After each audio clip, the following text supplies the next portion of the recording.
Good morning, students. Today I am again here to teach you geography with the topic pressure belts and planetary winds.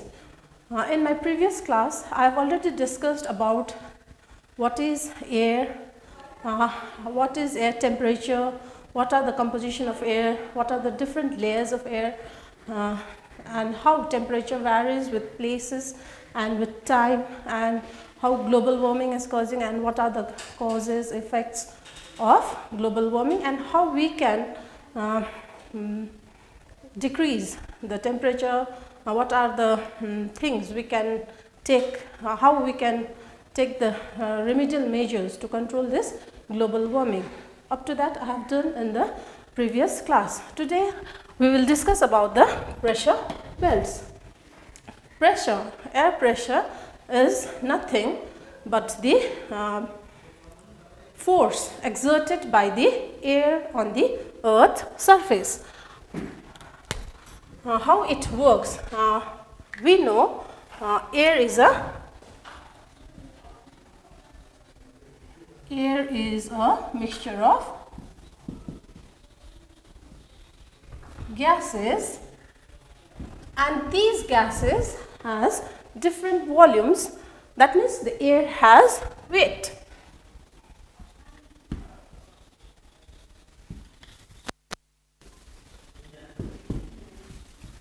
Air has weight, but we do not feel air ko वजन हुन्छ भनेर हामीलाई feel हुँदैन. But you have done in the smaller classes, class 7, 6 हरुमा नानीहरुले गरेको छ. With the help of simple experiment, we can say that air has weight with the help of balloon and a string. If we hang two balloons filled with the air, with same amount of air, it will hang like this. But if we prick this balloon with the needle or pin, what happens? The air from this releases, and what happens? The balloon which has air will go down. The balloon which has air goes down. It proves that air has, the balloon which is empty, which goes up. The gravity pulls the heavier things down. So it proves that air has weight. Okay, you have done in the smaller classes this experiment. And this air, since it has weight, it exerts pressure. Since the air has weight, it exerts pressure. So air pressure is nothing but the force exerted by the air on the earth surface is called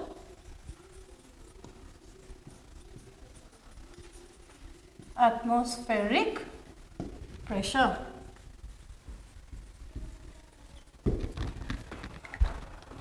The force that is exerted by the air on the earth.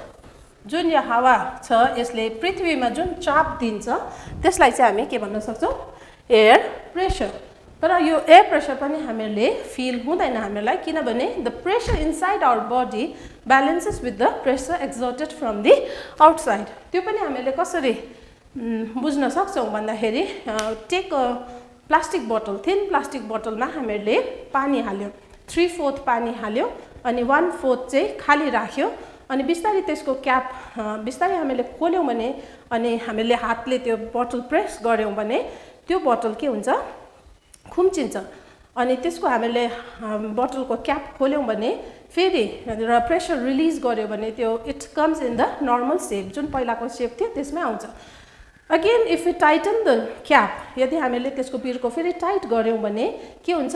अनि त्यो pressure दिइराख्यौं र tight गर्यौं भने र हामीले त्यो pressure release गर्दाखेरि पनि के हुन्छ? त्यो बोतल डी शेपै त्यसको त्यो खुम्चिन्छ बोतल, अनि त्यो पहिलाको शेपमा आउन सक्दैन, किनभने बाहिरको प्रेशर चाहिँ भित्रको प्रेशर भन्दा कम्ती हुन्छ. अघि जुन हावा एयर रिलिज भयो त्यो हुँदाखेरि भित्रको प्रेशर चाहिँ घटेर गयो र त्यो डी सेपमा रहन्छ यसरी एयर एक्सर्ट्स प्रेसर भन्ने कुरा हामी बुझ्न सक्छौं and this air pressure is not uniform in everywhere region अनुसार जसरी अस्ति हामीले temperature varies from place to place भन्यौ त्यसरी नै एयर प्रेसर पनि डिफरेन्ट रिजनमा डिफरेन्ट हुन्छ र यो एयर प्रेसर चाहिँ हामीले केले नाप्न सक्छौं भन्दा there is an instrument to measure air pressure the instrument is barometer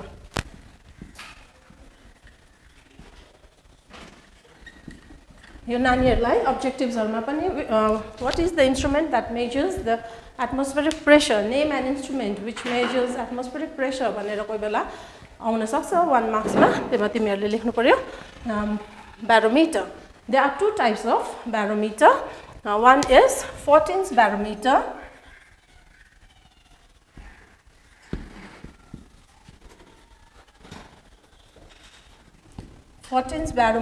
and another one is aneroid barometer.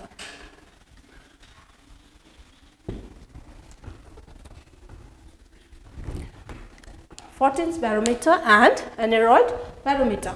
This Fortin's barometer is more accurate than this aneroid barometer because it is fitted with the mercury tube ma mercury भरिएको हुन्छ अनि त्यो mercury को level increase हुँदाखेरि अथवा decrease हुँदा हामीले pressure कति छ भनेर नाप्न सक्छौं and this Fortin's barometer is fitted with vernier scale that is why it gives a correct measurement vernier scale को काम चाहिँ के हो भन्दाखेरि यहाँनिर चाहिँ दुईटा स्केल जोडिएको हुन्छ it is graduated अनि हामीले कतिपल्ट इनकरेक्ट रिडिङहरु आफ्टर डेसिमल को जुन रिडिङहरु हुन्छ त्यो चाहिँ हामीले त्यतिकै अजम्पसनमा यति होला भनेर हामी रिड गर्छौं तर यो वर्नियर स्केल को सहायताले चाहिँ हामीले चाहिँ यो कुन चाहिँ मेन स्केल र यो वर्नियर स्केलमा कुन चाहिँ कोइन्साइड भएको छ त्यसको सहायताले हामीले एक्ज्याक्ट आफ्टर डेसिमल को एक्युरेट रिडिङ आइदर 6 or 7 कति हुन्छ त्यो हामीले एक्ज्याक्ट पाउन सक्छौं त्यसैले गर्दा यो Fortin's barometer चाहिँ हामीलाई एक्युरेट रिडिङ दिने गर्छ अनि दिस aneroid barometer चाहिँ हो without fluid that means without mercury बिना हुन्छ त्यसैले गर्दा यो aneroid barometer चाहिँ हामीले we can take anywhere जहाँ पनि हामीले लिएर जान सक्छौं तर यो aneroid barometer को चाहिँ रिडिङ चाहिँ यो Fortin's barometer को जस्तो एक्युरेट चाहिँ हुँदैन अनि अर्को मोडिफाइड aneroid barometer पनि छ जसलाई हामी altimeter भन्छौं यो अल्टी भन्ने बित्तिकै हाइट अथवा altitude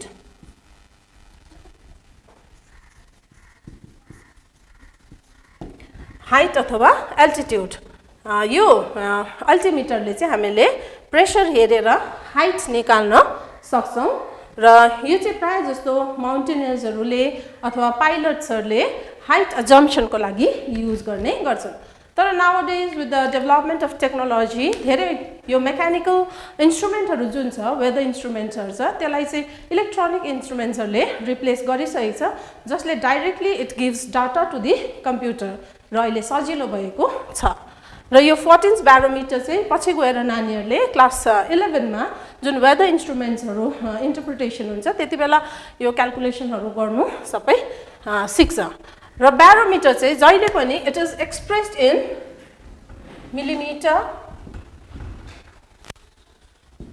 or millibar or inches अस्ति पनि मैले नानीहरुलाई भने कुनै पनि नम्बर लेख्दाखेरि हामीले नम्बर मात्र लेख्यौं भने सपोज 76 मात्र लेख्यौं भने के हुन्छ जे पनि हुन सक्छ 76 केजी हो कि फिट हो कि इन्च हो कि तर यसमा हामीले युनिट थप्यौं भने चाहिँ के हुन्छ यो चाहिँ प्रेसर रहेछ जस्तो टेम्परेचरमा डिग्री सेल्सियस र डिग्री फारेनहाइट त्यसरी नै हामीले मिलिबार अथवा मिलिमिटर अथवा मिलि इन्चेस मा चाहिँ हामीले प्रेसर चाहिँ एक्सप्रेस गर्न सक्छौं र average pressure at the sea level is 760 millimeter अनि अथवा 1013.2 millibar or 29.92 inches. यो चाहिँ हो average atmospheric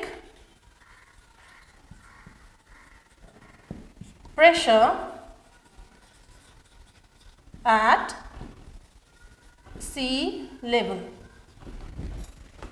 Atmospheric pressure at sea level. यो पनि नानीहरुलाई अब्जेक्टिभ्सहरुमा प्राय जस्तो माध्यमिकमा यस्तो क्वेशन्सहरु either in the fill in the blanks or in short question यस्तो खालके क्वेशन आउन सक्छ र नानीहरुले यो नम्बर एकदमै याद गर्नुपर्ने. This is the atmospheric pressure at sea level is 760 millimeter. जेमा एक्सप्रेस गरेन भयो मिलिमिटरमा हो भने 760 मिलिबारमा हो भने 1013.2 millibars or 29.92 inches. There are two types of pressure, high pressure and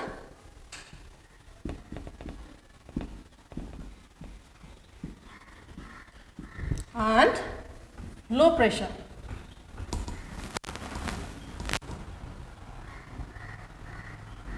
High pressure and low pressure. When the pressure around when the air pressure is higher at the center and lower around it, it is called high pressure. यदि pressure बीचमा चाहिँ के छ बेसी छ अनि बाहिर कम्ती छ like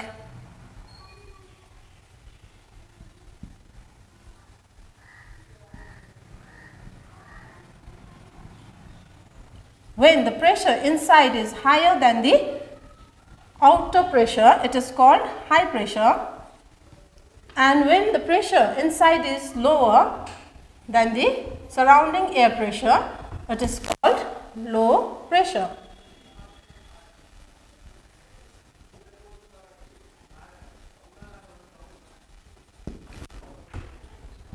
यदि भित्र प्रेसर हाई छ अनि बाहिर प्रेसर बेसी छ भने त्यसलाई भन्छ हाई प्रेसर, अनि भित्र प्रेसर कम्ती अनि बाहिर प्रेसर बेसी छ भने त्यसलाई भन्छ लो प्रेसर.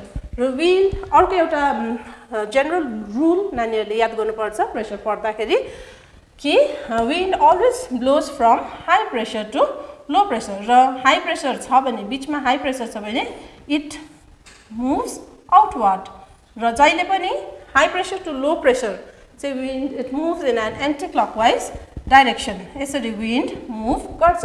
तर भित्र लो प्रेसर अनि बाहिर हाई प्रेसर छ भने हावा चाहिँ कता आउँछ भित्र आउँछ इन अ क्लकवाइज डाइरेक्सन.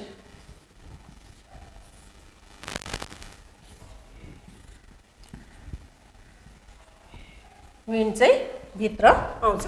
यो जनरल रुल नानीहरूले याद गर्नुपर्ने हो. अनि there is a difference in pressure in different regions that is affected by different factors.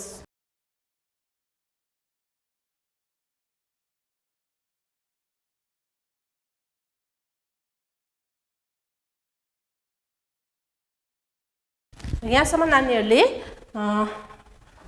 बुझ्यो होला. The force exerted by the air is called air pressure. र air pressure different प्लेसेसमा different छ अनि त्यसलाई नाप्ने इन्स्ट्रुमेन्ट हो ब्यारोमिटर. अनि air pressure चाहिँ जहिले पनि हामीले आइदर इन मिलिबार और मिलिमिटर और इन्चेसमा एक्सप्रेस गर्न सक्छौँ. अनि त्यसको इन्स्ट्रुमेन्टहरू 14 ब्यारोमिटर, एनोरोइड ब्यारोमिटर अनि अल्टिमिटरको सहायताले हामीले हाइट पनि नाप्न सक्छौँ भनेर अहिलेसम्म हामीले पढ्यौँ. अनि they are two types of pressure, high pressure and low pressure. र यो किन चाहिँ प्रेसरमा डिफरेन्स हुन्छ, कोही जग्गा हाई प्रेसर कोही जग्गा लो प्रेसर किन हुन्छ भन्दा there are different factors which affects air pressure. Number one factor is altitude. Second is temperature.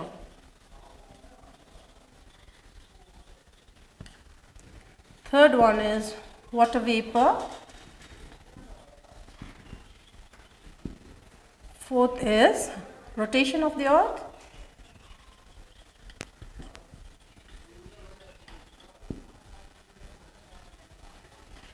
And the last one is distribution of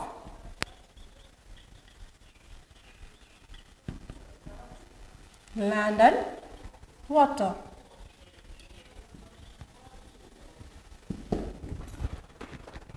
The factors affecting air pressure are altitude, temperature, water vapor, rotation of the earth and distribution of land and water. र कसरी altitude ले कसरी चाहिँ air pressure लाई असर पार्छ भन्दाखेरि with increasing height the air pressure decreases. With the increasing height air pressure decreases.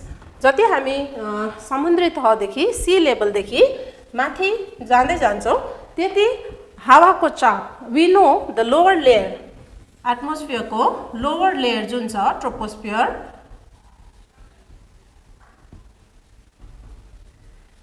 Troposphere चाहिँ के छ तल तल चाहिँ के छ बाक्लो छ डेन्स छ भनेपछि तल तल चाहिँ हावा बेसी छ हावा बेसी हुनु भन्नुको मतलबै त्यसको प्रेशर पनि चाप पनि दबाव पनि बेसी हुनु दैट इज व्हाई लोअर लेयरमा चाहिँ एयर प्रेशर बेसी हुन्छ तर जति हामी माथि जाँदै जान्छौं there is a decrease rate of डिक्रिजै छ दैट इज 1 इंच अथवा 1 इंच और 34 millibars of decrease for every 300 meter ascent.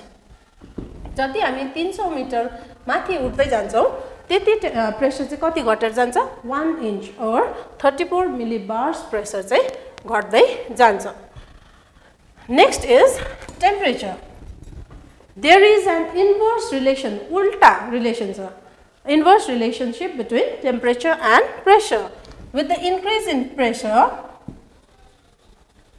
there will be a decrease of, with the increase of temperature, there will be a decrease of air pressure.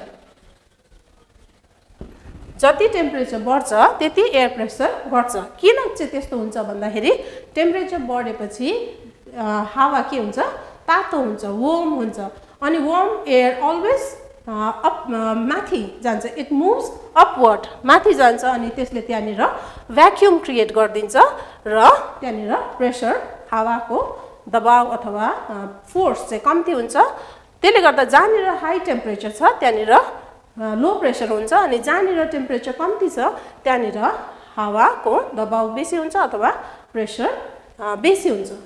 So this is the relationship between temperature and pressure. Water vapor. Water vapor is lighter than air. बाफको कणहरू चाहिँ हावा भन्दा के हुन्छ हल्का हुन्छ र it rises upward र यो हल्का भएको कारणले गर्दाखेरि चाहिँ यो माथितिर उड्छ र ड्राई एयर चाहिँ जहिले पनि हेभी हुन्छ त्यसमा चाहिँ मोलिक्युल अफ अक्सिजन नाइट्रोजन जसको भोल्युम चाहिँ बेसी हुन्छ वाटर वेपरको भन्दा त्यसले गर्दा ड्राई एयर चाहिँ जहिले पनि हेभी हुन्छ र ड्राई एयरले चाहिँ के हुन्छ low pressure high pressure create गर्छ भने जुन हावामा चाहिँ पानी अथवा बाफका कणहरू छ त्यो हावा चाहिँ लाइट हुन्छ र त्यसले चाहिँ प्रेशर त्यसैले गर्दा जमिनपट्टिबाट हावा आएको हावामा बाफ हुँदैन र त्यो विन्डमा चाहिँ बेसी प्रेशर हुन्छ वेयरएज समुद्रहरूबाट चलेको हावाले चाहिँ मोइस्चर क्यारी गरेको हुन्छ त्यसले गर्दा त्यो हावा चाहिँ वेट भएको कारणले गर्दा त्यो हेभी लाइट हुन्छ अनि त्यसले चाहिँ प्रेशर लो हुन्छ. अर्को rotation of the earth. Rotation of the अर्थले गर्दा earth rotates from west to east हैन जहिले पनि पृथ्वी वेस्ट टु ईस्ट घुम्छ र यो घुम्दाखेरि के हुन्छ यो बाहिर भएको जुन हावाका कणहरू छ यो जुन फ्री मुभिङ अब्जेक्ट्सहरू छ त्यो पनि यो पृथ्वीसँगै घुम्छ र यसले एउटा फोर्स एक्सर्ट गर्छ जसलाई भन्छ सेन्ट्रिफ्युगल फोर्स.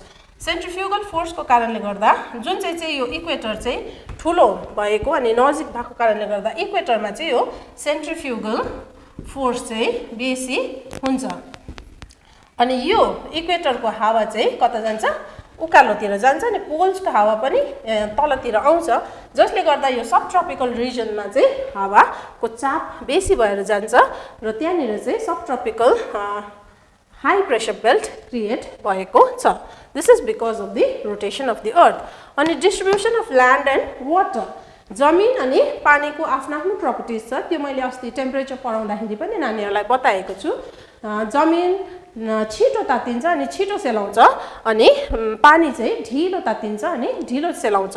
त्यसले गर्दा समरमा, during summer especially in the northern hemisphere, vertical rays of the sun falls in the northern hemisphere, त्यो हुँदाखेरि जमिन तातेको कारणले गर्दा जमिन भएको ठाउँहरूतिर लो प्रेसर सेन्टर क्रिएट भएको हुन्छ भने ओसन्सतिर हाई प्रेसर हुन्छ। त्यसरी नै ड्युरिङ विन्टर रिभर्स कन्डिसन, जमिनमा लो प्रेसर अनि जमिनमा लो प्रेसर अनि समुद्रमा हाई प्रेसर भएको हुन्छ।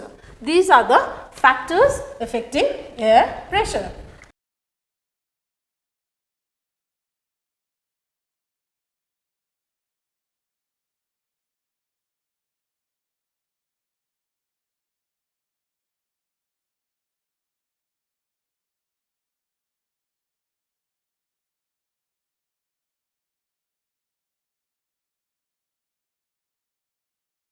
Now we come to the main topic, that is pressure belts.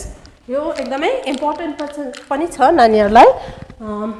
On the earth there are different pressure belts depending on the factors, अघिको factors अनुसार there are different pressure belts on the earth। र त्यो pressure belts पढ्नु अगाडि हामीले कतिवटा अघि नै भनिएको अनुसार कतिवटा रुलहरू हामीले याद गर्नुपर्छ कि जहाँनिर टेम्परेचर बेसी हुन्छ त्यहाँनिर वार्म एयर के हुन्छ उडेर जान्छ अनि त्यहाँनिर भ्याक्युम क्रिएट गर्छ र त्यहाँनिर लो प्रेसर, द्याट मिन्स जहाँ हाई टेम्परेचर हुन्छ त्यहाँ लो प्रेसर हुन्छ अनि जहाँनिर टेम्परेचर कम्ती हुन्छ त्यहाँनिर चाहिँ हावाको दबाव बेसी हुन्छ अथवा कोल्ड रिजन्सहरूतिर चाहिँ हावा गरम भएर इट सिङ्क्स, ग्राभिटेसनल फोर्सले पनि त्यसलाई तलै झार्छ र त्यहाँनिर हाई प्रेसर सेन्टर्स हुन्छ। अनि अर्को कुरा चाहिँ wind always blows from high pressure to low pressure, हावा जहिले पनि high pressure to low pressure बग्ने गर्छ। र there are altogether 7 pressure belts on the earth. Number 1 is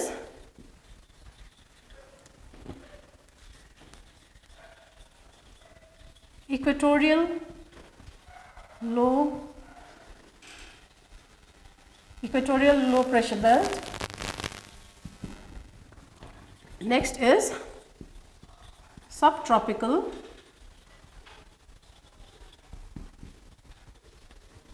high pressure belt.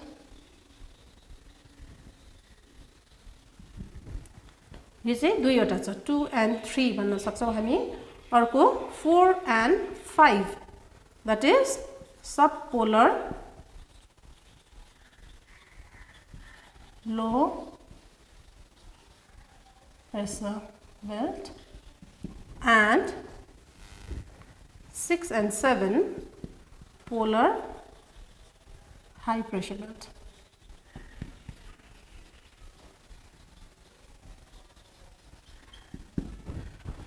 र there are 7 pressure belts, एउटा equatorial low pressure belt, subtropical दुईवटा छ in both the hemisphere north and south. त्यसरी नै सब polar low pressure belt पनि दुईटा अनि polar high पनि दुईटा।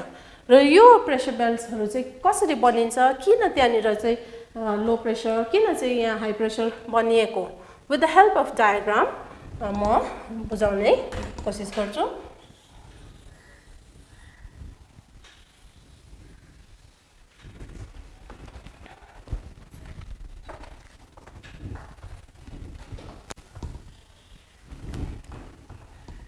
This is 0 degree equator अनि इक्वेटर को ठिक माथि के छ, tropic of Cancer, this is tropic of कैप्रिकर्न।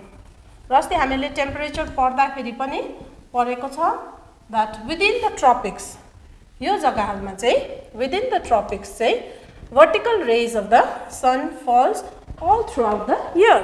वर्षैभरि यहाँनिर चाहिँ घामको डाइरेक्ट रेज चाहिँ पर्ने गर्छ, वेराज यो जग्गाहरुमा चाहिँ स्ल्यान्टिङ रेज, अब्लिक रेज पर्छ र यो ठाउँहरुमा चाहिँ जहिले पनि टेम्परेचर हाई हुन्छ।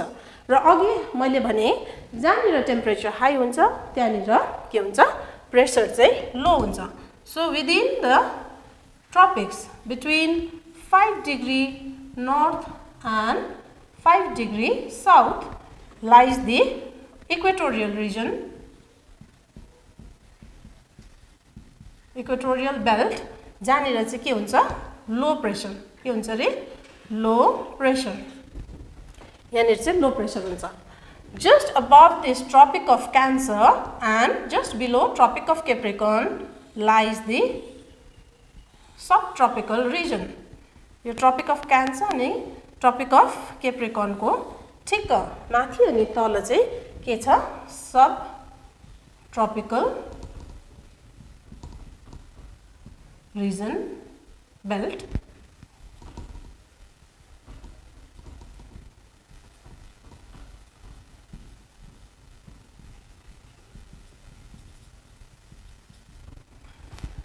र यो हाम्रो पृथ्वीको अर्थको वरिपरि चाहिँ के छ layer of air that is first layer that is troposphere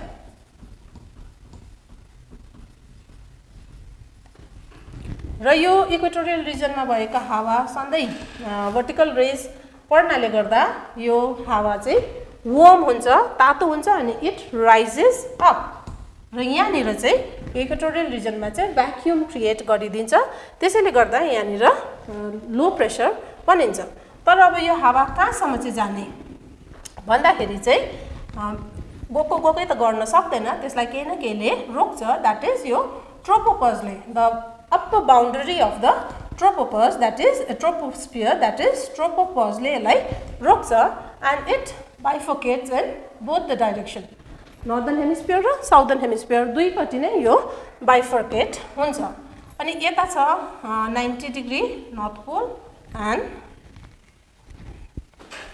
90 degree south pole र यो polar regions are always cold त्यहाँ हामीले टेम्परेचर पढ्दै पढेको छौँ र यहाँको पोलर रिजन्सबाट आएको चिसो हावा र यो एनिवे यो ट्रोपोस्फियरमा ठोकिन्छ अनि यो इट डाइभर्ज हुन्छ दुईटैपट्टि नर्दर्न हेमिस्फियर अनि साउदर्न हेमिस्फियर दुईपट्टि नै डाइभर्ट हुन्छ अनि यहाँको कोल्ड टेम्परेचरले गर्दाखेरि यो हावा चिसो हुन्छ र it sinks in the tropical region यो हावा चाहिँ कतातिर ट्रपिकल रिजनतिर सिङ्क हुन्छ र यो कोल्ड चिसो भएको कारणले गर्दा यसलाई यो सिङ्क हुन्छ र यहाँनिर यो हावाले फिलअप गर्छ र त्यहाँ हावा आयो भनेपछि त्यहाँनिर प्रेसर के भयो हाई प्रेसर दुईटा हाई प्रेसर सेन्टर्स यहाँनिर बनिन्छ र यो प्रोसेसलाई चाहिँ हामी के भन्छौँ हावा माथि गएर तातिएर माथि गएर फेरि तल झर्नु हावा माथि जानु फेरि तातिएर तल झर्नु दैट इज कन्वेक्सन करेन्टद्वारा यो हामीले टेम्परेचर पढ्दाखेरि नै अलरेडी पढेको छौँ कन्वेक्सनद्वारा यो हावा चाहिँ यसरी आउँछ अब यो कम्पेयर टु इक्वेटोरियल रिजन यो जग्गा त अलिकति चिसो छ तर यो कम्पेयर टु पोलर रिजन्स चाहिँ यो जग्गा अलिक तातो छ र पोलर रिजन्स यहाँ चाहिँ अलरेडी जसरी equatorial region high pressure centre छ लो प्रेसर सेन्टर छ त्यसरी पोलर रिजन्स चाहिँ चिसो भएको कारणले गर्दा हामीले यहाँनिर अघिको जेनरल रुल अनुसार नै हामी यहाँनिर लो प्रेसर सेन्टर्स पाउँछौँ अनि यहाँबाट फेरि त्यो हावा अलिक तातिएर फेरि इट डाइभर्ज दुईतिर जान्छ इक्वेटरपट्टि पनि जान्छ पोलर रिजन्सपट्टि पनि जान्छ अनि यो सब ट्रपिकल बेल्टको र पोलर बेल्ट यो चाहिँ भयो पोलर रिजन पोलर बेल्टको बिचमा चाहिँ के छ सब पोलर रिजन छ that lies between 60 to 65 degrees यो अघिको सब ट्रपिकल रिजन चाहिँ 30 to 35 डिग्रिजमा छ र यो हावा यो यहाँनिर ठोकिन्छ पोलर रिजनबाट आएको चिसो हावा र अघि सब ट्रपिकल रिजनबाट आएको चिसो हावा फेरि ठोकिन्छ त्यो हुँदाखेरि चिसो हावा ठोकिँदाखेरि के भएर जान्छ यो उकालोतिर बग्छ दैट इज कॉल्ड डाइभर्जेन्स अथवा कन्भर्जेन्स तातो र चिसो ठोकिएको भए चाहिँ तातो हावा वार्म भएर के अरे हल्का भएर त्यो माथि जाने थियो अनि चिसो हावा तल जाने थियो। तर यहाँ चाहिँ दुवैवटा हावा चिसो भएको कारणले गर्दा ठोकिएर यो के जान्छ उकालो जान्छ अनि यहाँनिर हावा हुँदैन। त्यसले गर्दा यहाँनिर फेरि के भनिन्छ लो प्रेसर, यहाँनिर लो प्रेसर सेन्टर्स बनिन्छ।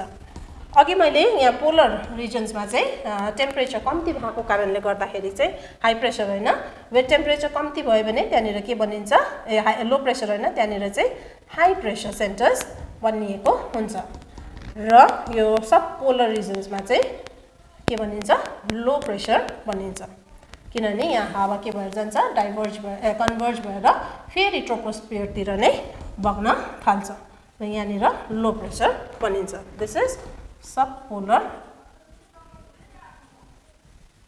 belt. Subpolar belt. र यहाँ हामीले के देख्दैछौँ there are alternate bands of low pressure and high pressure.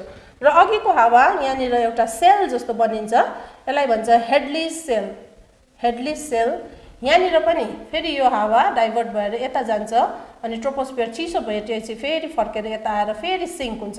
Compare to this region this is warmer region र यसलाई फेरल सेल दुईटै हेमिस्फियरमा एउटै खालको कन्डिसन हुन्छ फेरल सेल बन्छ अनि यहाँ पनि यो हावा उकालो गएको छ अनि यो फेरि ट्रोपोस्फियरमा हुँदै चिसो भेटेर इट सिङ्क्स र यहाँनिर चाहिँ पोलर सेल बनिन्छ। कन्सेन्ट्रिक सर्कल्स प्रेसर सेल्स र एउटा कन्सेन्ट्रिक सर्कल्स जस्तो बनिएको हुन्छ त्यसलाई चाहिँ भन्छ प्रेसर सेल्स र यहाँनिर अल टुगेदर 6 वटा सेल्स बनिन्छ Hadley cells and both the hemisphere दुईटा यहाँ फेरल सेल अनि polar cell. So we have seen that there are alternate bands of low pressure अनि high pressure equatorial region intense heat भएको कारणले गर्दा किन चाहिँ यहाँनिर you have in your book go through the chapter त्यहाँनिर डिटेलमा यो जुन मैले अहिले तिमीहरूलाई बुझाएँ यो सबै कुरो इफ यु रिड होइन किताबमा तिमीहरूले पढ्यो भने सजिलैसँग छर्लङ्ग बुझ्नेछौ। यो मैले with the help of diagram तिमीहरूलाई यो प्रेसर बेल्ट्सहरू चाहिँ किन यहाँ बनिएको छ भन्ने कुराहरू बताएको छु। So this is very important for माध्यमिक अल्सो यहाँबाट थुप्रै क्वेसन्सहरू आउन सक्छ र हामीले के देख्यौँ भन्दा equatorial low pressure is form between 5 degree north and south both the हेमिस्फियरमा हामीले इक्वेटोरियल रिजनमा चाहिँ लो प्रेसर पाउँछौँ।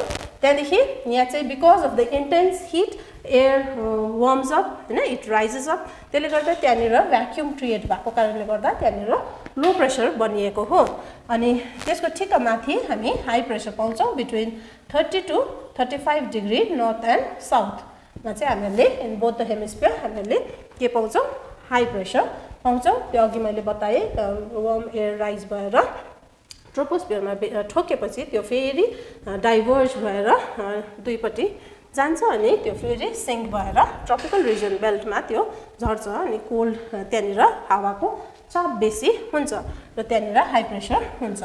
Next is sub polar low pressure belt lies between the 60 to 65 degree north and south र यहाँ चाहिँ त्यो पोलर रिजनबाट आएको चिसो हावा अनि ट्रपिकल रिजनबाट गएको चिसो हावा दुईटै कोल्ड विन्ड डाइभर्ज कन्भर्ज हुँदाखेरि त्यो त्यहाँ तल नझरेर चाहे त्यो चिसो हावा भए पनि युजली कोल्ड विन्ड सिङ्क्स भनिन्छ तर सधैँ कोही बेला एक्सेप्सनल केसेस पनि हुन्छ जुन चाहिँ यहाँनिर देखा पर्छ जसले गर्दा इट गोज अपवर्ड अनि त्यहाँनिर भ्याक्युम बनिन्छ र त्यहाँनिर लो प्रेसर बनिन्छ। अनि पोलर रिजन्स चाहिँ यो एकदमै चिसो जग्गा भएको कारणले गर्दा त्यहाँको हावा जहिले पनि चिसो हुन्छ र चिसो हावाले चाहिँ के गर्छ प्रेसर बेसी बढाउँछ एक्जर्ट गर्छ द्याट इज हाई प्रेसर त्यहाँनिर बनिन्छ।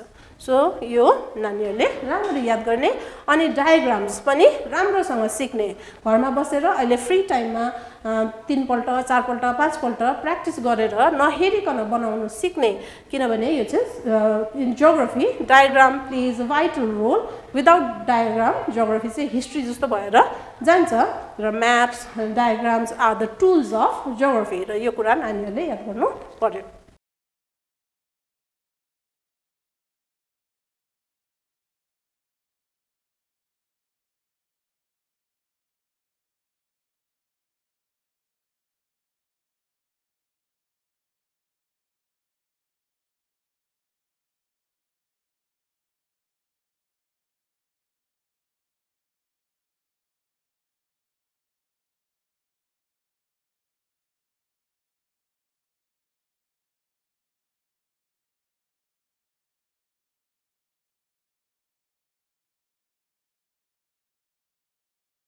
Next important topic is the shifting of pressure belts र अघि हामीले थाहा पायो there is a relationship between air pressure and air टेम्परेचरको एउटा ठुलो भूमिका छ यो प्रेसर बेल्ट्सहरू बनिनुमा र यो प्रेसर बेल्ट्सहरू चाहिँ जहिले तहिले त्यो एउटै ब्यान्डमा बस्दैन त्यो बेल्ट सधैँ एउटै हुँदैन it shifts with the position of earth on its elliptical orbit जसरी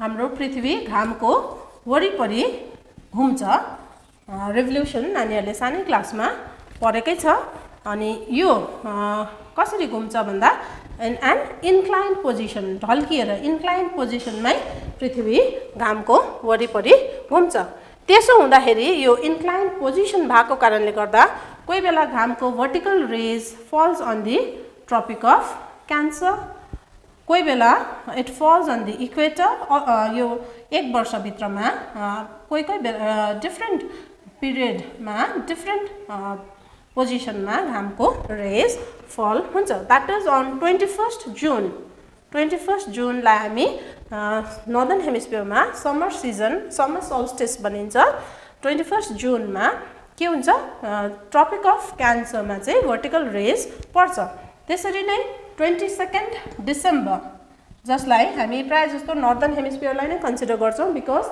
most of the land masses चाहिँ नर्दर्न हेमिस्फियरमा भएको कारणले गर्दा र 22 डिसेम्बरलाई चाहिँ हामी विन्टर सिजन अथवा विन्टर सोल्स्टिस भन्छौँ र यो दुईटा पोजिसनले चाहिँ यो प्रेसर बेल्टलाई असर पारेको हुन्छ त्यसले गर्दा जुन यो एक्चुअल पोजिसन छ प्रेसरको जुन यो 5 डिग्री 30 डिग्री 60 डिग्री भन्ने जुन पोजिसन छ यो चाहिँ के हुन्छ it shifts northward 5 to 10 degree during समरमा चाहिँ के हुन्छ इट शिफ्ट्स नर्थवर्ड कति भन्दा 5 to 10 डिग्री माथि जान्छ and during winter because of the position incline पोजिसनले गर्दा it shifts southward that is also 5 to 10 degrees चाहिँ माथि र तल जान्छ you have got the diagram in your book also you can go through that र समरमा चाहिँ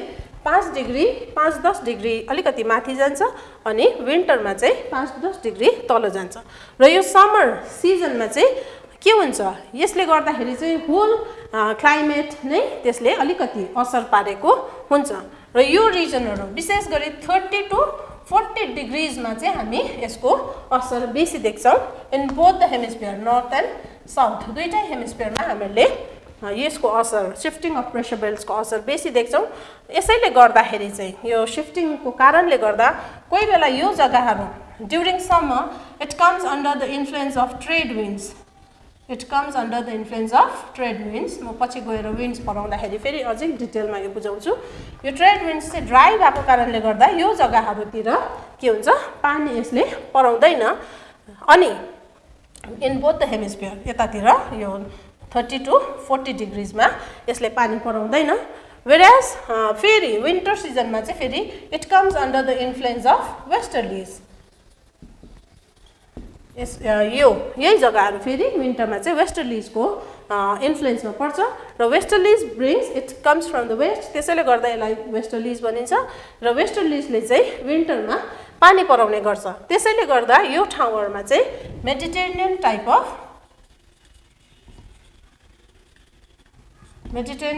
अफ क्लाइमेट पनि हामी पछि पढ्छौँ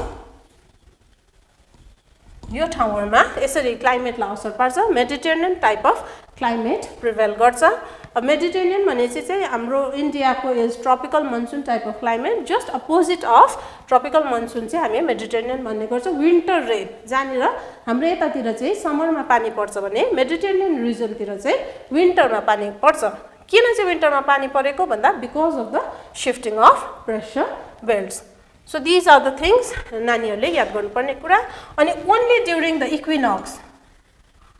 इक्विनक्सेसको टाइममा मात्रै that is on 21 March and 23 September यो चाहिँ हो 23 सेप्टेम्बरको पोजिसन अनि यो चाहिँ हो 21 मार्चको पोजिसन। यो दुईटा टाइममा मात्रै चाहिँ अघिको जुन प्रेसर बेल्ट थियो हामीले 5 to 10 भन्ने कुरा त्यो रेगुलर जुन छ त्यो चाहिँ ड्युरिङ द इक्विनॉक्स मात्रै चाहिँ रहन्छ, तर during summer it shifts towards the north हैन, उत्तरतिर उकालो जान्छ अनि during winter it shifts downward.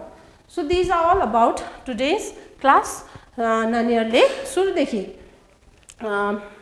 हामीले के बुझ्यौँ भन्दा what is pressure, how pressure exerts, how air exerts pressure, what are the different types of pressure, what are the instruments with the help of which we can measure, what are the factors and how these pressure belts are formed, किन चाहिँ कहाँनिर चाहिँ low pressure high pressure र कसरी चाहिँ during different seasons pressure belts हरु shift हुन्छ, यो कुरा हामीले आजको क्लासमा पढ्यौं र we'll see in the next class. Thank you.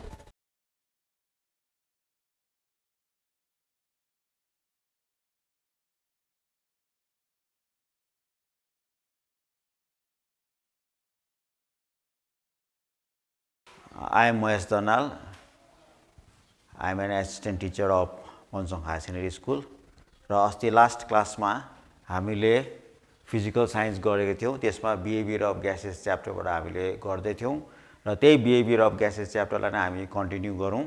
र त्यसमा सर्वप्रथम हामीले अस्ति बोयल्स ल चार्ल्स लको एक्सप्लेनेसन हामीले गर्यौं र आज गर्नुपर्छ combination of Boyle's law and Charles law. र combination of Boyle's law and Charles ललाई हामीले कसरी चाहिँ यसलाई कम्बाइन गर्छौं, कम्बाइन गर्दा हामीले के रिजल्ट पाउँछौं त्यो बारेमा गरौँ। र पहिला सुरु आयो according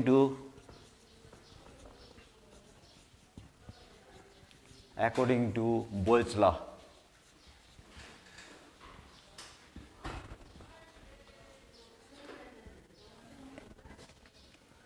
V is inversely proportional to P when temperature and mass are constant. र बोयल्स लबाट हामीले के म्याथमेटिकल एक्सप्रेसन लास्ट क्लासमा पाएको थियो भन्दा V is inversely proportional to pressure, जति बेला टेम्परेचर र मास चाहिँ के बस्छ, कन्स्ट्यान्ट बस्छ। र सिमिलरली फेरि according to Charles law.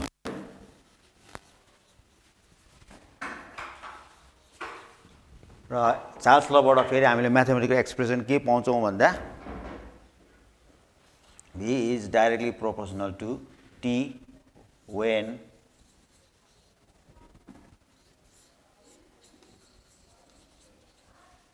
pressure and mass are constants.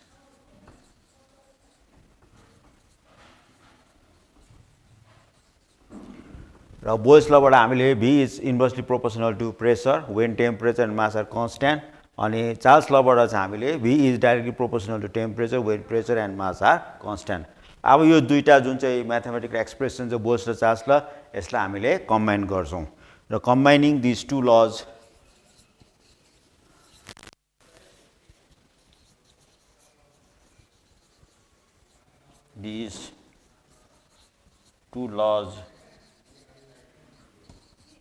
we get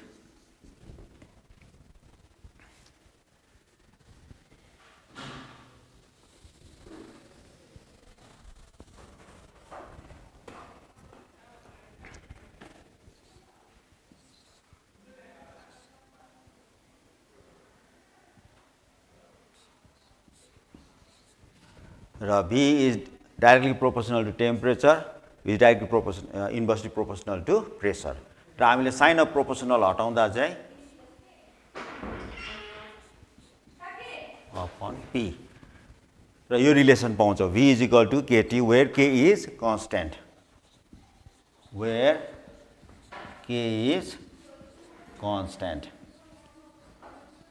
र हामीले यो दुईटा ललाई कम्बाइन गर्दा V is directly proportional to temperature, inversely proportional to pressure र हामीले साइन अफ प्रोपोर्सनल हटाउँदा चाहिँ एउटा कन्स्ट्यान्ट लाउँछौँ यो कन्स्ट्यान्ट लगाएपछि चाहिँ v is equal to kT upon p where k is constant र यसलाई हामीले सिम्प्लिफाई गर्दा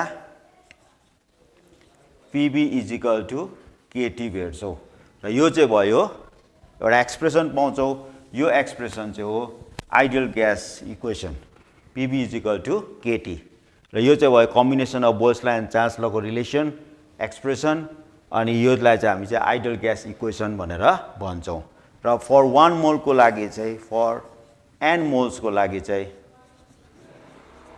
relation becomes pb is equal to nkT र यो रिलेसनलाई चाहिँ आइडियल ग्यास इक्वेसन भनेर भनिन्छ र यसमा चाहिँ n चाहिँ हो नम्बर अफ मोल्स k चाहिँ हो कन्स्ट्यान्ट र अब हामीहरू आइडियल एन्ड रियल ग्यासको डिफरेन्सको बारेमा हामी पढ्छौँ र रियल ग्यासमा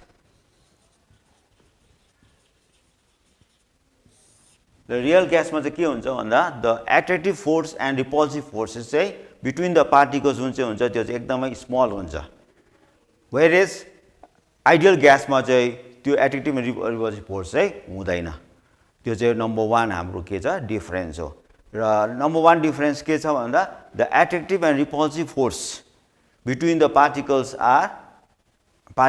are very small whereas the ideal gas have no repulsive and attractive forces between the particles अनि यसलाई हामीले लेख्दा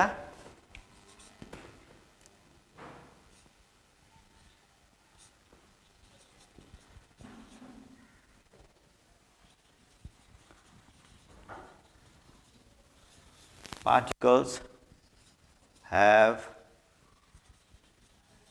very small attractive and repulsive forces whereas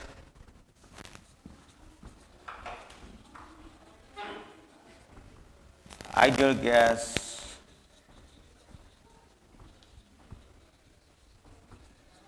particles have no such forces. Ideal gas particles have no such forces. Number 2 difference के छ भन्दा real gases have volumes. Real gas particles have volumes. Real gas particles have volumes.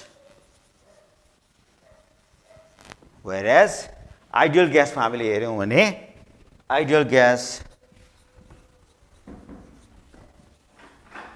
have no volumes.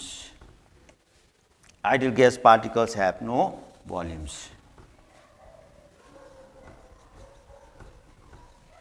Particles have no volume.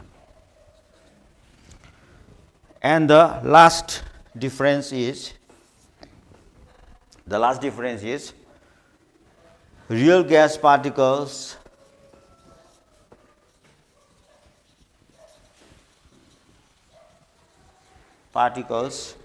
collide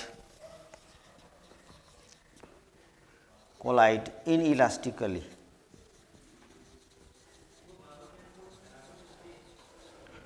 The real gas particles collide inelastically means during collision the molecules when collide each other they lose their energy during collision. That's why it is real gas particles collide inelastically. Whereas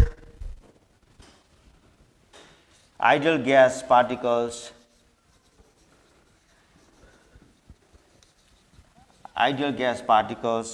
collide elastically. Elastically, there will be no loss of energy. They collide like rubber ball. So these are the differences between ideal gas and real gas. Once again, I just repeat: real gas particles have very small attractive and repulsive forces. Ideal gas have no such forces. Real gas particles have volumes. whereas ideal gas particles have no volume. Real gas particles collide inelastically, ideal gas particles collide elastically. So these are the difference between real gas and ideal gas.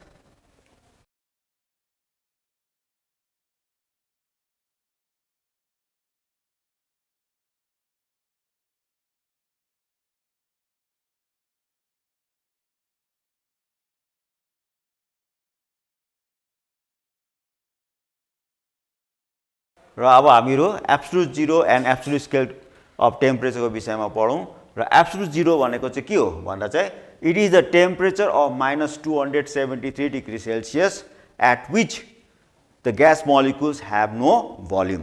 जब कुनै पनि temperature जसको चाहिँ value चाहिँ -200 lower fix point चाहिँ कति हुन्छ -273 degree temperature हुन्छ, जुन टेम्परेचरमा चाहिँ त्यो ग्यासको कुनै भोल्युम हुँदैन, त्यो ग्यासको मोलिकुल्सको कुनै भोल्युम हुँदैन भनेपछि त्यो टेम्परेचरलाई चाहिँ के भनिन्छ एब्सोल्युट जीरो टेम्परेचर भनेर भनिन्छ.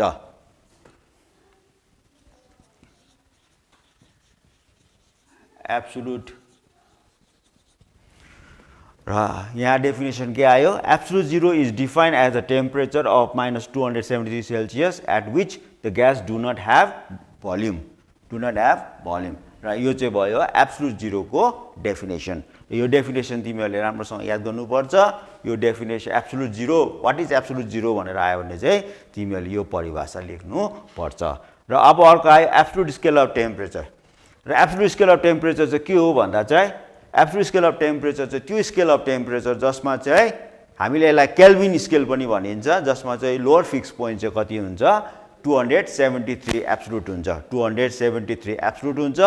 अनि each degree in absolute is equal to Celsius degree, each degree is equal to Celsius degree, each degree absolute is equal to Celsius degree हुन्छ.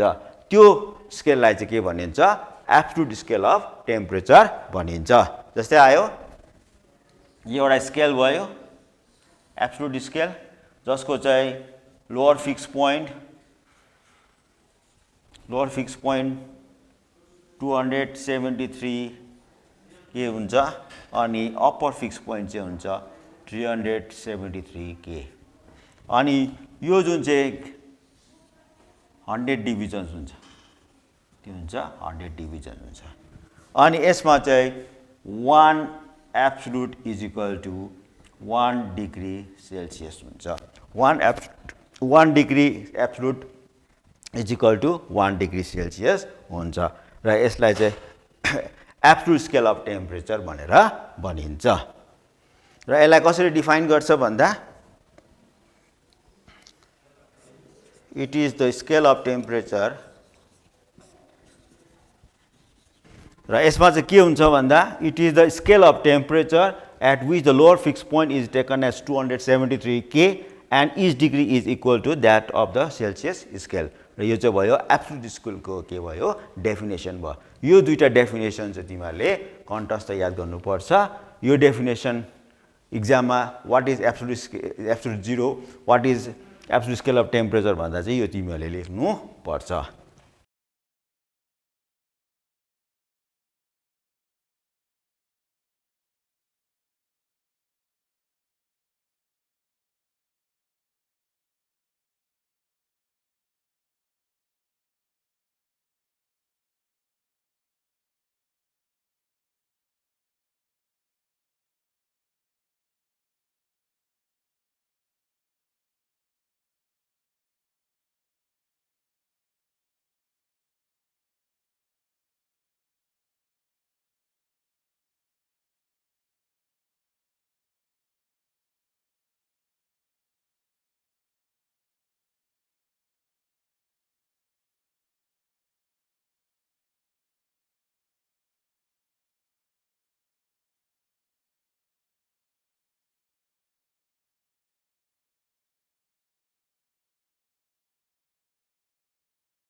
र यो चाहिँ एउटा प्रब्लम छ.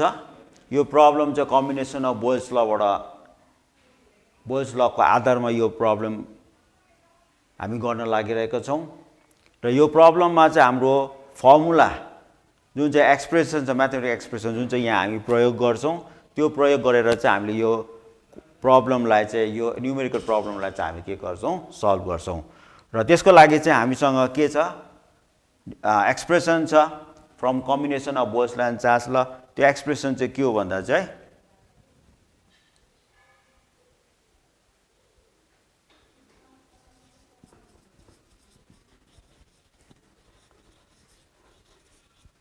according to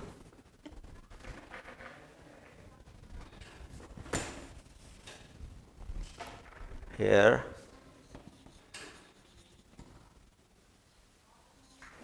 B1 720 cc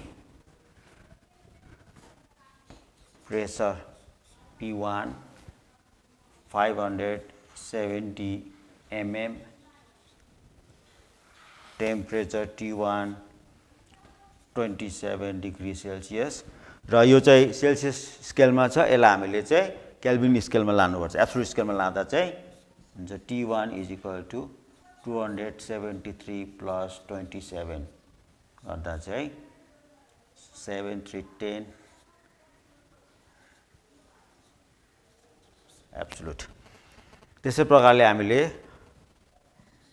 V2 second केसको data जसलाई हामीले लेख्यौँ भने V2 यो हामीले निकाल्नुपर्छ we have to determine we have to find out pressure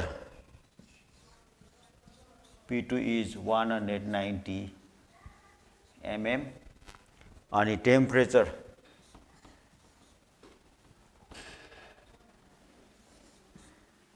T2 is how much it is given 47 degree यसलाई हामीले एब्सोल्युटमा लाँदा 273 plus 47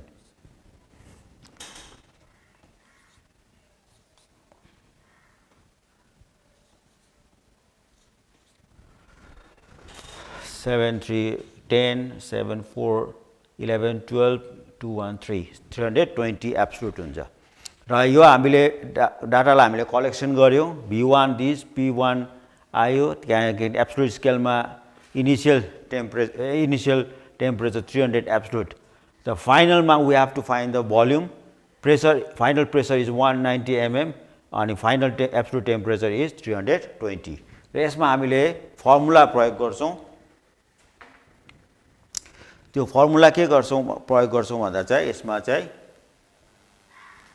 P1 B1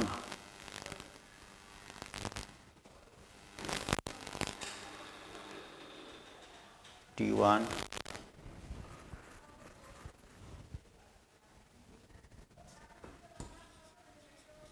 P2 B2 upon T2 P1 B1 upon T1 is equal to P2 B2 upon T2 यो formula प्रयोग गरेर चाहिँ हामीले यसलाई के गर्छौँ सल्भ गर्छौँ र हामीले निकाल्नुपर्छ V2 निकाल्नुपर्छ so V2 is equal to P1 B1 T2 upon P2 T1 र यसमा हामीले जुन चाहिँ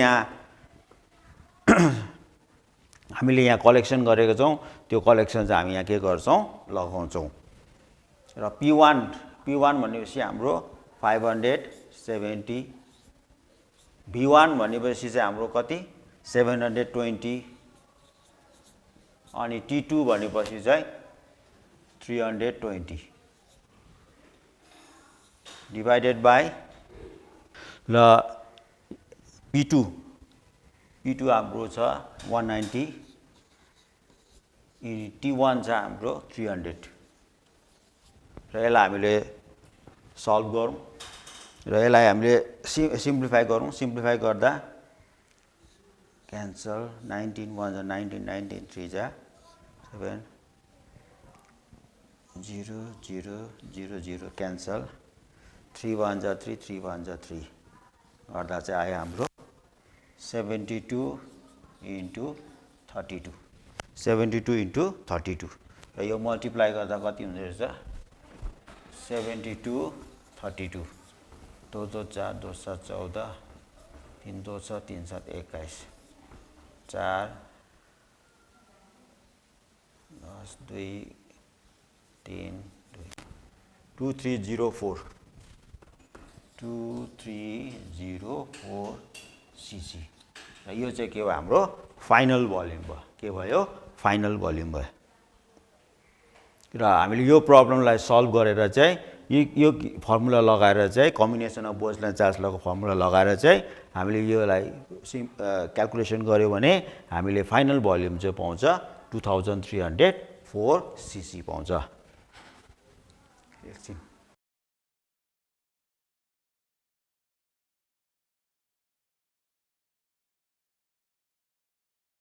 र अब हामीसँग छ काइनेटिक थ्योरी अफ ग्यासेस यो चाहिँ यो च्याप्टर बिहेभियर अफ ग्यासेसको चाहिँ लास्ट टपिक हो र काइनेटिक थ्योरी अफ ग्यासेसमा चाहिँ हामीले थुप्रै काइनेटिक थ्योरिजहरू छ त्यसमा तर हामी विशेष गरी 5 वटा एसम्पसन्स 5 वटा पोस्टुलेट्सहरूलाई मात्रै हामीले लिन्छौँ त्यो 5 वटा पोस्टुलेट्सहरू चाहिँ के हो त्यो बारेमा तिमीहरूलाई बताउँदैछु र फर्स्ट पोस्टुलेट चाहिँ के हो फर्स्ट पोस्टुलेट चाहिँ के हो भन्दा चाहिँ gas composed of very small particles. A gas composed of very small particles and they are located far off relative to their sizes. तिनीहरूको साइज अनुसार चाहिँ तिनीहरू एकदमै टाढा टाढो बसेको हुन्छ यो चाहिँ first assumption of kinetic theory relative to sizes. A gas consists of numerous particles located far apart relative to their sizes. तिनीहरूको साइज अनुसार चाहिँ त्यो पार्टिकल्सहरू चाहिँ एकदमै टाढोमा बसेको हुन्छ यो चाहिँ number 1 postulates of kinetic theory number 2 त्यो ग्यास मोलिकुल्सहरू जुन चाहिँ पार्टिकल्सहरू हुन्छ तिनीहरू चाहिँ एकदमै मोसनमा हुन्छ they are just moving with in random motion. They are moving chaotically in random motion. They are just moving in random motion. The number 2 is gas particles are moving randomly. In kinetic theory, number 2 postulate चाहिँ के हुन्छ gas particles are moving randomly. एकदमै random manner मा चाहिँ तिनीहरू कुदिरहेको हुन्छ. अनि number 3 postulate चाहिँ के हो भन्दा चाहिँ these particles they collide each other. एका दुसरामा के गरेको हुन्छ collision गरेको हुन्छ. अनि जुन भाँडामा चाहिँ त्यो ग्यास हालेको हुन्छ त्यो भाँडाको वालमा पनि त्यो ग्यास पार्टिकल्सहरू के हुन्छ ठोकिरहेको हुन्छ र ग्यास मोलिकुल्सहरू तिनीहरू चाहिँ कोलाइड एका दुसरामा के हुन्छ कोलाइड भइरहेको हुन्छ. कस्तो पाराले कोलाइड भएको हुन्छ इलास्टिक कोलिजन भएको हुन्छ. कस्तो इलास्टिक कोलिजन भएर तिनीहरू आपसमा ठोकिरहेको हुन्छ. इलास्टिकली चाहिँ त्यो पार्टिकल्सहरू जुन चाहिँ छ ग्यास पार्टिकल्सहरू छ त्यो आपसमा चाहिँ ठोकिरहेको हुन्छ अनि कन्टेनरको वालसँग पनि के गरिरहेको हुन्छ ठोकिरहेको हुन्छ. र यो चाहिँ भयो 3 नम्बर पोस्टुलेट्स. अब आयो त्यहाँ हाम्रो 4 नम्बर पोस्टुलेट्स र 4 नम्बर पोस्टुलेट्समा चाहिँ के हुन्छ भन्दा चाहिँ ग्यास मोलिकुल्सहरू जुन चाहिँ छ तिनीहरूको जुन चाहिँ ग्यास मोलिकुल्सहरूले जुन चाहिँ काइनेटिक एनर्जी प्रोड्युस गर्छ काइनेटिक एनर्जी त्यहाँ बसेको हुन्छ त्यो काइनेटिक एनर्जी चाहिँ टेम्परेचर सँगसँगै के हुन्छ बढ्दै जान्छ. टेम्परेचरसँग चाहिँ के हुन्छ प्रोपोर्सनल हुन्छ. टेम्परेचर बढ्यो भने काइनेटिक एनर्जी पनि बढ्छ टेम्परेचर घट्यो भने काइनेटिक एनर्जी पनि घट्छ. सँग प्रोपोर्सन हुन्छ टेम्परेचर अफ द ग्यास. जुन चाहिँ ग्यास पार्टिकल्सको काइनेटिक एनर्जी हुन्छ त्यो चाहिँ ग्यासको टेम्परेचरमाथि डिपेन्ड गर्छ. टेम्परेचर बढ्यो भने काइनेटिक एनर्जी पनि बढ्छ टेम्परेचर घट्यो भने काइनेटिक एनर्जी पनि घट्छ. अनि अर्को चाहिँ छ हाम्रो नम्बर 5 चाहिँ के छ भन्दा त्यो जुन चाहिँ ग्यास मोलिकुल्सहरू छ त्यो ग्यास मोलिकुल्सहरूले चाहिँ जुन भाँडामा ग्यास राखेको हुन्छ त्यो भाँडाको चाहिँ वाल जुन चाहिँ हुन्छ कन्टेनरको जुन चाहिँ वाल हुन्छ त्यहाँ चाहिँ प्रेसर एक्जर्ट गर्छ. के गर्छ प्रेसर एक्जर्ट गर्छ. wall of the container. Gas molecules exert pressure on the wall of the container. र यो चाहिँ भयो 5 वटा postulates of kinetic theory of gases. र यो चाहिँ भयो हाम्रो जुन चाहिँ च्याप्टर बिहेभियर अफ ग्यासेस छ बिहेभियर ग्यासेसको चाहिँ लास्ट च्याप्टर हो लास्ट टपिक्स हो र र योसँग हाम्रो यो च्याप्टर कम्प्लिट हुन्छ।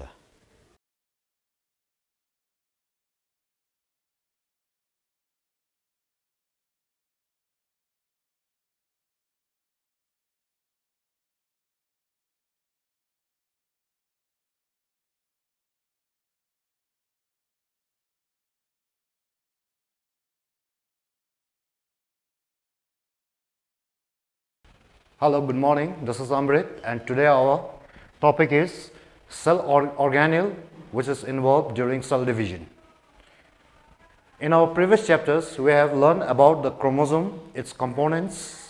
हामीले पहिलाको च्याप्टरमा क्रोमोजोम उ केले बन्नेको छ, उ कति प्रकारको छ, डीएनए के रहेछ, क्रोमोजोम र डीएनए को रिलेसन के छ त्यसको विषयमा पढ्यौं। So, as far as the biology is concerned, there are 4 organelles. Cell ko organelle parts, there are 4 which are directly or indirectly participate in cell division. 4टा organelle छ cell को जुन चाहिँ directly अथवा indirectly participate गर्छ cell division मा. Number 1 centrosome, number 2 ribosome, number 3 mitochondria, and number 4 is nucleus. 4टा यो cell organelle चाहिँ उनीहरु directly अथवा indirectly. Number 1 and number 2, they are indirectly involved. Sorry, number 1 and number 4, they are directly involved. That is centrosome and nucleus. Centrosome र nucleus चाहिँ directly cell division मा involved हुन्छ.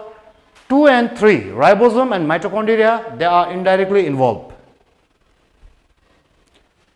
यहाँ छ centrosome को नक्सा.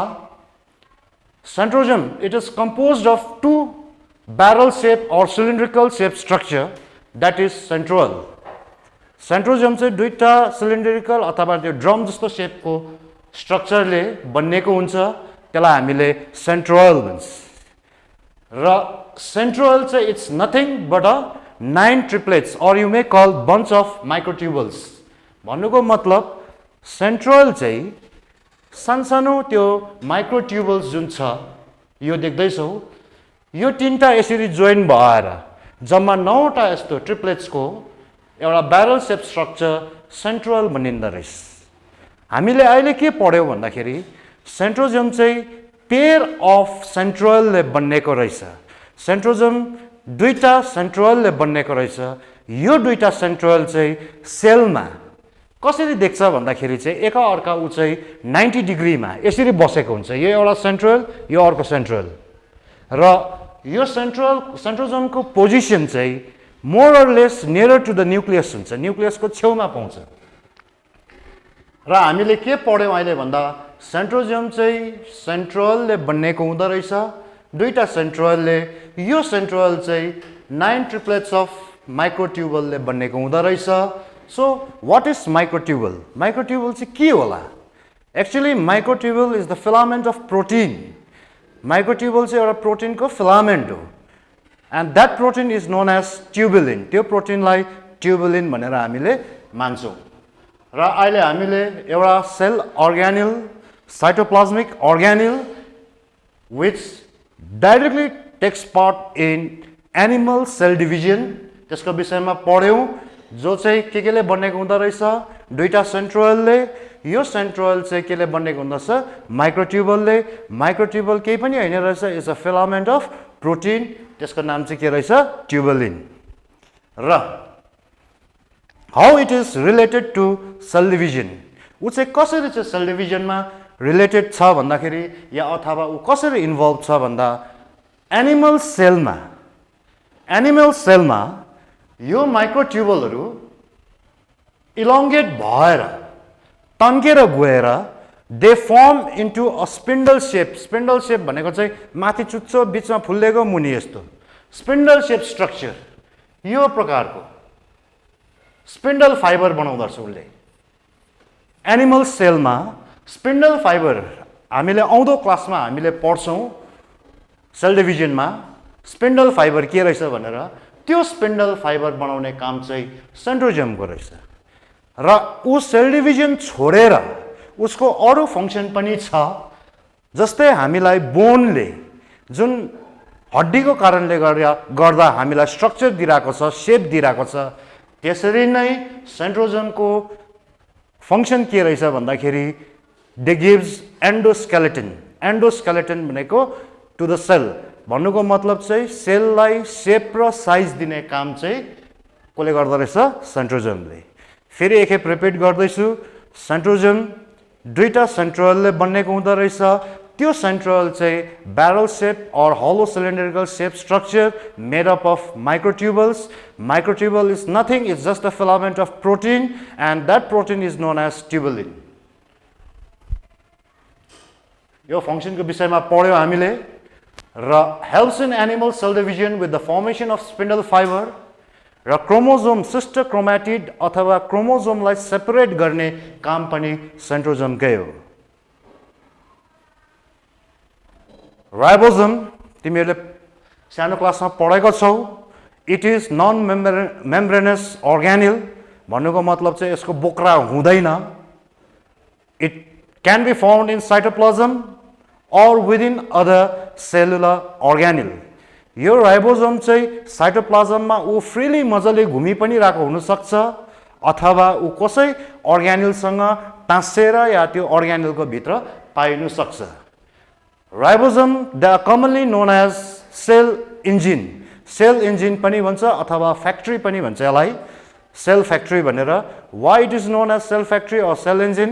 Because it helps in protein synthesize. यसले protein के गर्नुमा, बनाउनुमा काम दिन्छ। राइबोसोम के रहेछ भन्दाखेरि एउटा सेलुलर अर्ग्यानिल्स, नन मेम्ब्रेनस, उसमा मेम्ब्रेन हुँदैन र यो साइटोप्लाज्मिक पनि हुनसक्छ या अर्ग्यानिल्स भित्र पनि पाइनु सक्छ। राइबोसोम दुई प्रकारको हुन्छ। There are two types of ribosome. 70S ribosome, 80S ribosome. 70S ribosome, this type of ribosome is usually found in lower groups of plants, animal as well as prokaryotes. यो 70S ribosome चाहिँ lower group plant र animal साथसाथै prokaryotic मा पाउँछ।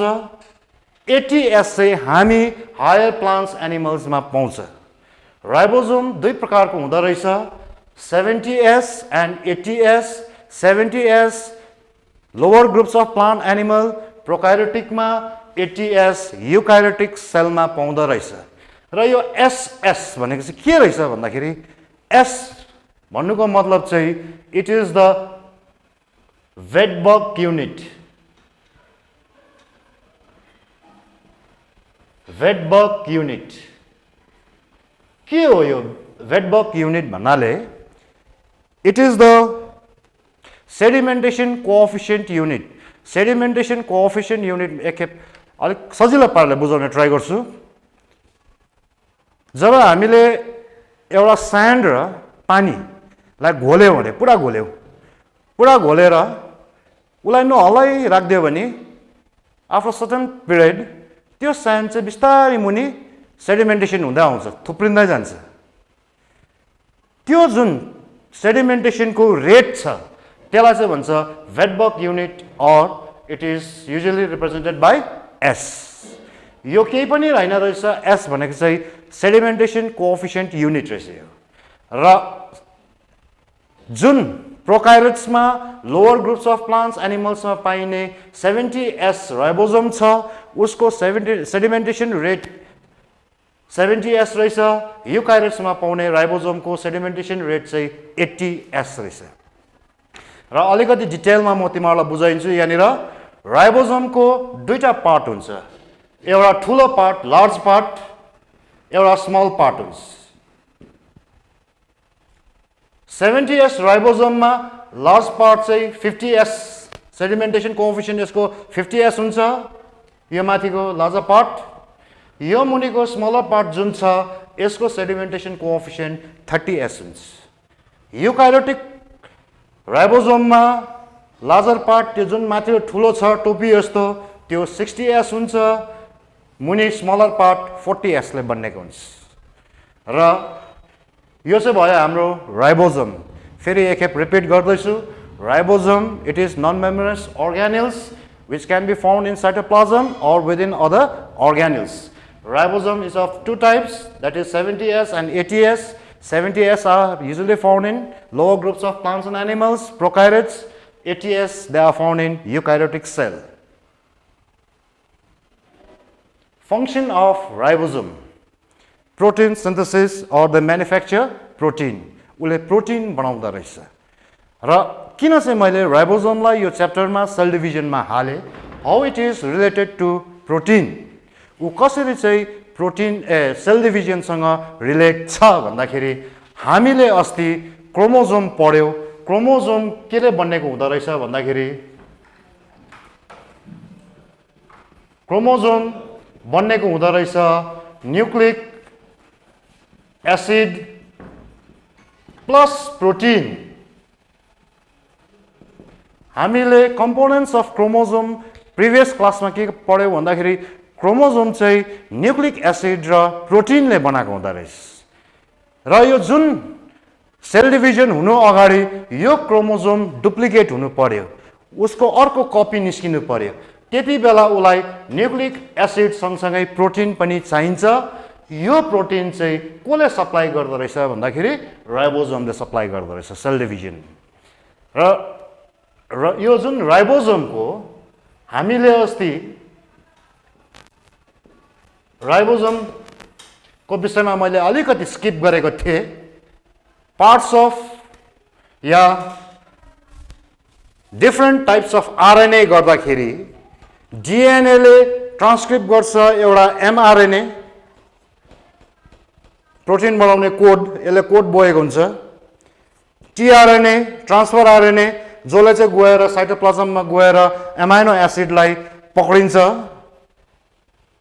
एउटा rRNA जसले चाहिँ यो कोडलाई डिकोड गरिदिन्छ गएर साइटोप्लाज्ममा गएर एमआरएनएलाई डिकोड गर्ने त्यो चाहिँ हो एमआरएनए र त्यो एमआरएनए केही पनि हैन छ द्याट इज राइबोसोम र राइबोसोम केले बन्नेको रहेछ भन्दा it is composed of nucleic acid and protein ऊ पनि केले बनेको हुँदो रहेछ न्यूक्लिक एसिड र प्रोटिनले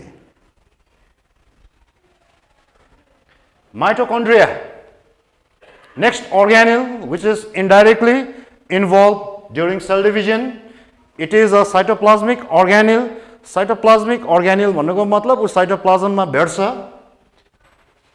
which is usually known as powerhouse of the cell उलाई powerhouse of the cell भनेर पनि मानिन्छ किन पावर हाउस तिमीहरूले प्रिभियस क्लासमा पढेको छ because they supplies energy it is a double layered membranes organelle दुईटा लेयरले बन्नेको हुन्छ इनर लेयर चाहिँ फोल्ड हुन्छ यसरी भित्र फोल्ड भएर पस्छ this folded part of inner membrane is known as cristae त्यो जुन इनर मेम्ब्रेन चाहिँ भित्रपट्टि कुच्चेर पसेको हुन्छ त्यो कुच्चेको भित्रको पार्ट चाहिँ क्रिस्टिया भयो र यहाँ फ्लुइड पाउँछौ तिमीहरूले द्याट इज म्याट्रिक्स र माइटोकन्ड्रिया के रहेछ भन्दाखेरि एउटा cytoplasmic organelle which is double layered membranous double लेयरले बन्नेको र यसको दुईटा मेन पार्ट्स रहेछ cristae and matrix matrix is the fluid and Cristia is the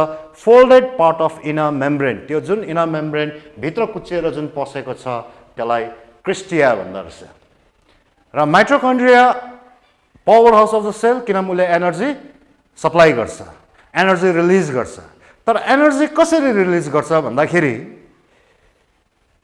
suppose तिमीहरूले बिहान खाएको जुन बासी भात छ त्यो बासी भात चाहिँ सानो आन्द्रामा गएर एब्जर्ब भएर सेलमा पुगिसकेछ र त्यो सेलमा पुगिसकेर त्यो न्युट्रिएन्ट तिमीहरूले जुन खाएको छ लामो सास लिँदाखेरि जुन अक्सिजन लाँदैछ त्यो अक्सिजन र त्यो न्युट्रिएन्ट गएर सेलमा गएर बर्न हुन्छ सेलुलर रेस्पिरेसन हुन्छ सेलमा गएर हैन माइटोकन्ड्रियामा गएर र सेलुलर रेस्पिरेसन जब हुन्छ कतिवटा बाइ प्रोडक्ट्स अर्ग्यानिक प्रोडक्ट्सहरू निस्किन्छ with the release of energy जब सेलुलर रेस्पिरेसन माइटोकन्ड्रियामा भइसकेर कतिवटा बाइ प्रोडक्ट अर्ग्यानिक कम्पाउन्ड्सको साथसाथमै के रिलिज हुँदो रहेछ एनर्जी जुन बिना चाहिँ यो संसारमा केही हुन सक्दैन even cell division requires energy which is supplied by mitochondria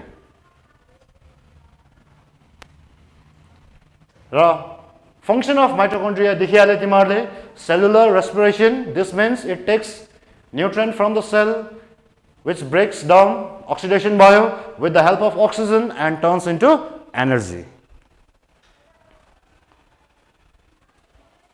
brain of the cell nucleus सायद यसको विषयमा हामी यो सेकेन्ड टाइममा पढेको उसको मेन चारवटा पार्ट पढाएको छु तिमीहरूलाई nuclear membrane nuclear plasm fluid network यहाँ जुन देख्दैछ chromatin or nuclear reticulum and dark stain structure nucleus this is organised nucleus which is found in eukaryotic cell यो अर्गनाइज्ड न्युक्लियस हो युकार्योटिक सेलमा पाउँछ यस्तो खालको न्युक्लियस चाहिँ प्रोकार्योटिक सेलमा पाउँदैन ब्रेन अफ द सेल त्यसै उसले नाम पाएको होइन because it controls and coordinates the different activities of the cell सेलको जति पनि एक्टिभिटिज कन्ट्रोल गर्ने न्युक्लियस हो र आउँदो क्लासमा तिमीहरूले थाहा पाउँछौ न्युक्लियस पगला भयो भने सेलले के गर्छ भनेर र it stores the hereditary materials DNA gene पनि हामी न्युक्लियस भित्र नै पाउँछौं र एक्टिभिटिज सेलुलर एक्टिभिटिज टकटुक मेटाबोलिजम रिप्रोडक्सन प्रोटिन सिन्थेसिस पनि डल्लै कोले कन्ट्रोल गरेको हुन्छ न्युक्लियसले नै कन्ट्रोल गरेको हुन्छ र कन्टिन्युटी अफ लाइफ बायोलोजीको सेकेन्ड च्याप्टर तिमीहरूले जुन छ त्यसको मेन हाइवेमा मेन स्ट्रिममा चाहिँ अब पस्दैछौ तिमीहरू सेल डिभिजन र वाट इज सेल डिभिजन भनेर धेरै किताबमा धेरै प्रकारको डेफिनेसन छ सेल डिभिजन चाहिँ it's a process of splitting mother cell into daughter cell कुनै पनि सेल चाहिँ डिभाइड भएर डटर सेल बनिँदैछ भने द्याट इज सेल डिभिजन र सेल डिभिजन चाहिँ किन हुनु नेसेसरी छ या इम्पोर्टेन्स अफ सेल डिभिजन चाहिँ के रहेछ भन्दाखेरि सेल डिभिजन नम्बर 1 ग्रोथको लागि चाहे त्यो एउटा कमिला होस् चाहे ब्लू वेल होस् त्यो एउटा सेलबाट स्टार्ट भएको एउटा सेलबाट फर्म भएको भन्नुको मतलब ग्रोथको लागि चाहिँ नम्बर 1 सेल डिभिजन चाहिन्छ सपोज गालामा पिम्पल्स निस्क्यो त्यो सेलहरू इन्फ्लामेसनले गर्दाखेरि त्यहाँ वरिपरिको सेल मर्यो या डिस्ट्रोय भयो त्यो टोर्कालाई रिप्लेस गर्नु वान अफ सेल्सहरूलाई रिप्लेस गर्नु या अथवा रिपेयर गर्नु पनि सेल डिभिजनै चाहिँदो रहेछ number 3 reproduction main character of life reproduction त्यो पनि कसले गराउँदो रहेछ सेल डिभिजनले नै गराउँदो रहेछ र number 4 maintenance of chromosome number मेरो चाहे टुप्पीको सेल होस् चाहे खुट्टाको बुढी औँलाको सेल होस् नम्बर अफ क्रोमोजोम एउटै हुनुपर्छ चाहे मेरो म होस् चाहे मेरो नाति होस् चाहे मेरो छोरा होस् छोरी होस् number of cell number of chromosome same हुनुपर्छ भन्नुको मतलब कुनै पनि स्पिसिसमा उसको बडीदेखि लिएर within that species number of chromosome has to be equal बराबर हुनुपर्छ त्यो सबै पनि मेन्टेन कसले गर्दो रहेछ सेल डिभिजन र सेल डिभिजनको इम्पोर्टेन्समा के रहेछ भन्दाखेरि मैले यहाँ चारवटा मात्रै लेख्दै छु number 1 growth repair reproduction maintenance of chromosome number र आज होमवर्क दिएको छु मैले यहाँनिर draw a neat sketch of animal cell and plant cell यो तिमीहरूले राम्रो नक्सा बनाउनु with diagram Describe the different parts of chromosome with the help of neat diagram. Chromosome अस्तिको क्लासमा हामीले गरेको थियौं र त्यसको डिफरेन्ट पार्ट्सको विषयमा तिमीहरूले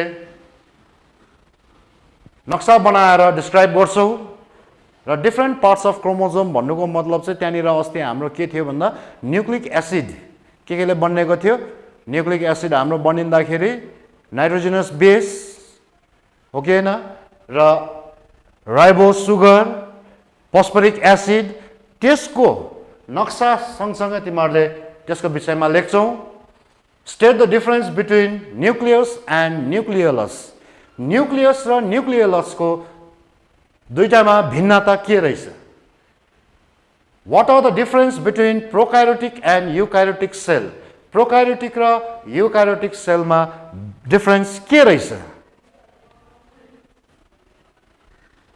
In which type of cell 70S and 80S ribosome are found?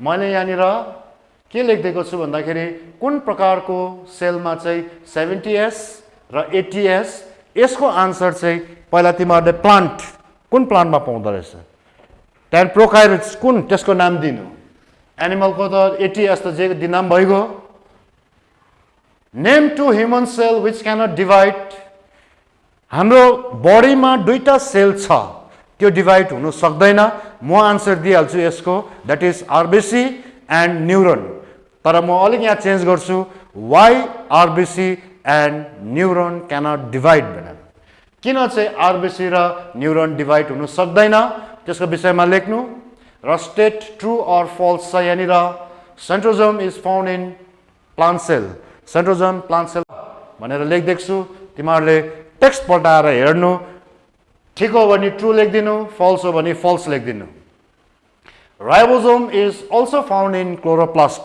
Ribosome चाहिँ क्लोरोप्लास्ट भित्र पनि पाउँदो रहेछ भनेर यहाँ छ मैले झुट बोलेको हो कि ट्रु हो त्यो टेक्स्ट पल्टाएर तिमीहरूले हेर्नु थ्याङ्क यू र एउटा यो जानुको अगाडि एउटा म भन्दैछु ह्युमन सेल हाम्रो आरबिसी र न्युरोन किन डिभाइड हुन सक्दैन अलिक त्यसको विषयमा भनिदिइहाल्छु आरबिसी डिभाइड हुँदैन हाम्रो किनभने मैले आज किन भनेको भन्दाखेरि मेरोमा 7वटा मेसेज आयो र त्यही सोधेको थियो किन आरबिसी डिभाइड हुँदैन भनेर आरबिसी हाम्रो डिभाइड हुँदैन किन भन्दाखेरि हाम्रो आरबिसी रेड ब्लड कर्पस्कल्समा न्युक्लियस हुँदैन त्यो कारणले गर्दा आरबिसी डिभाइड हुँदैन न्युरोन अथवा नर्भ सेल किन डिभाइड हुँदैन भन्दाखेरि उसमा अघि हामीले सेन्ट्रोजम भन्ने पढे कि पढेनौ सेन्ट्रोजम हुँदैन अथवा इनएक्टिभ हुन्छ त्यो कारणले गर्दा आरबिसी र न्युरोन डिभाइड हुँदैन